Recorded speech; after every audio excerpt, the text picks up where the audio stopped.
Tarih kazananlar tarafından yazılır derler. Peki ya size insanlık tarihinin yarısının sırf cinsiyeti yüzünden sistematik olarak editlendiğini söylesem? Bilimden sanata, atomun parçalanmasından DNA'nın keşfine kadar her yerde parmağı olan ama isimleri silinmiş kadınlardan bahsediyorum. Ama sanmayın ki bu silinme işlemi sadece tozlu tarih kitaplarında kaldı. Bu görünmezlik bugün bile hala devam ediyor olabilir. Dünyanın sizin için tasarlanmadığını düşünün. Tuttuğunuz telefon elinize sığmıyor, piyano tuşları parmaklarınıza geniş geliyor, sesli komut sistemleri sesinizi algılamıyor. Bunlar size kişisel sorunlar veya ufak aksilikler gibi gelebilir. Bir kadın olarak belki de ellerim biraz küçük deyip geçiyorsunuz. Ama size bunların tesadüf olmadığını söylesem, hatta daha da ileri gideyim. Bindiğiniz arabanın kaza anında sizi koruma ihtimalinin yan koltuktaki erkekten %47 daha az olduğunu söylesem, bu kötü şans değil. Bunun adı veri ve yüzyıllardır süregelen hayatımızın her alanına sızmış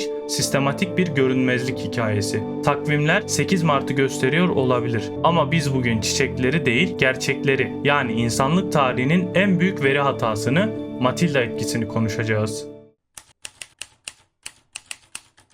Hikayemiz sandığınızdan çok daha eskiye, 19. yüzyıla gidiyor. 1870 yılında Amerikalı aktivist Matilda Joslyn Gage, mucit olarak Kadın isimli bir manifesto yazdı. O dönemde herkes kadınların icat yapacak zekaya sahip olmadığını düşünüyordu. Gage ise tam tersini iddia etti. Kadınlar sayısız icat yaptı dedi ama patent yasaları ve toplumsal baskı yüzünden bu icatları babalarının, kocalarının üzerine kaydettirdiler. O dönemde bilim adeta bir centilmenler kulübü gibiydi.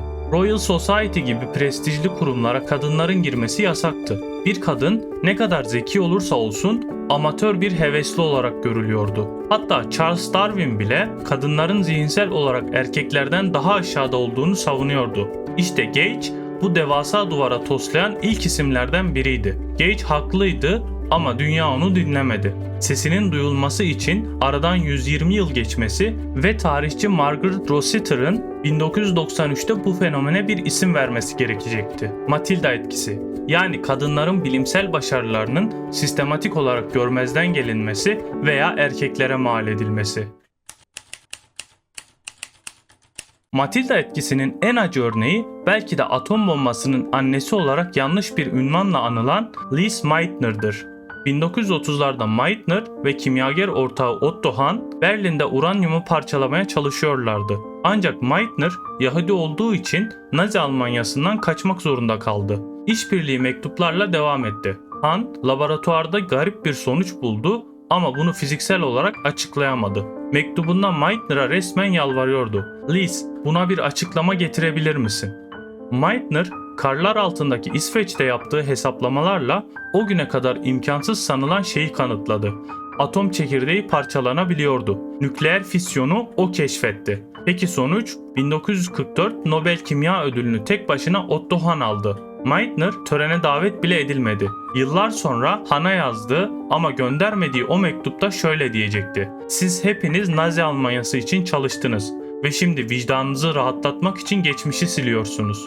Tarih sadece Meitner'a değil, DNA'nın yapısını çözen Rosalind Franklin'e de aynısını yaptı. Franklin'in çektiği o ünlü fotoğraf 51, DNA'nın sarmal yapısını gösteren en net kanıttı. Ama bu fotoğraf onun izni olmadan rakibi James Watson'a gönderildi. Watson, Franklin'in verilerini kullanarak Nobel'i aldı. Kitabında ise Franklin'den Rosie diye bahsedip onu agresif ve bakımsız biri olarak karikatürize etti.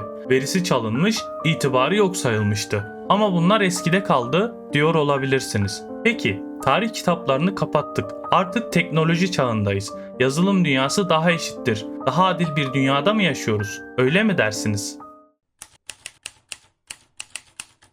Gelin 1946'ya, ilk modern bilgisayar ENIAC'ın olduğu odaya gidelim. Devasa makinelerin önünde duran 6 kadın görüyoruz. Dönemin gazeteleri bu fotoğrafları yayınladı ama altlarına isimlerini yazmadı. Herkes o kadınları buzdolabı mankeni sandı. Oysa o 6 kadın ENIAC'ın programcılarıydı. Donanımı erkekler yapmıştı ama makineye balistik hesaplamaları nasıl yapacağını öğreten, yani yazılımı icat eden o kadınlardı.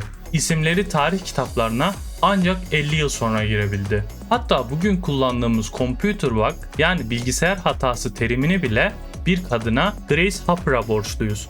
Çalıştığı bilgisayar hata verince inceleme yaptıktan sonra bilgisayarın içinde gerçek bir güve bulup seyir defterine bulunan ilk bug diye not düşmüştü. Bu olay yazılım hatalarına bug ve hataları gidermeye debugging denmesinin popüler kökeni oldu.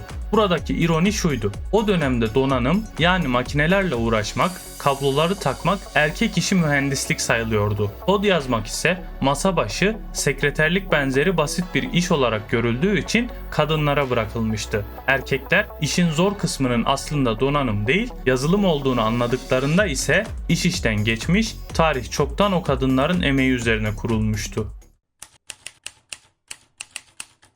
Şimdi bugüne gelelim. Geçmişte kadınların isimlerini siliyorduk, bugün ise verilerini siliyoruz. Caroline Criado Perez'in görünmez kadınlar dediği olay tam olarak bu. Dünya standart insan modeline göre tasarlanmıştır.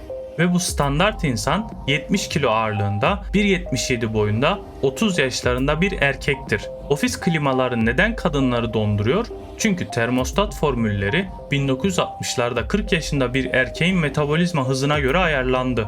Kadınların metabolizması daha yavaş ama formül bunu umursamıyor. Piyano tuşları ortalama bir erkeğin el açıklığına göre tasarlandı. Kadın piyanistlerin %87'si bu yüzden dezavantajlı. Akıllı telefonlar ortalama bir erkeğin tek elle tutabileceği boyutta. Kadınların çoğu içinse ergonomik bir kabus. Ama en korkuncu arabalar.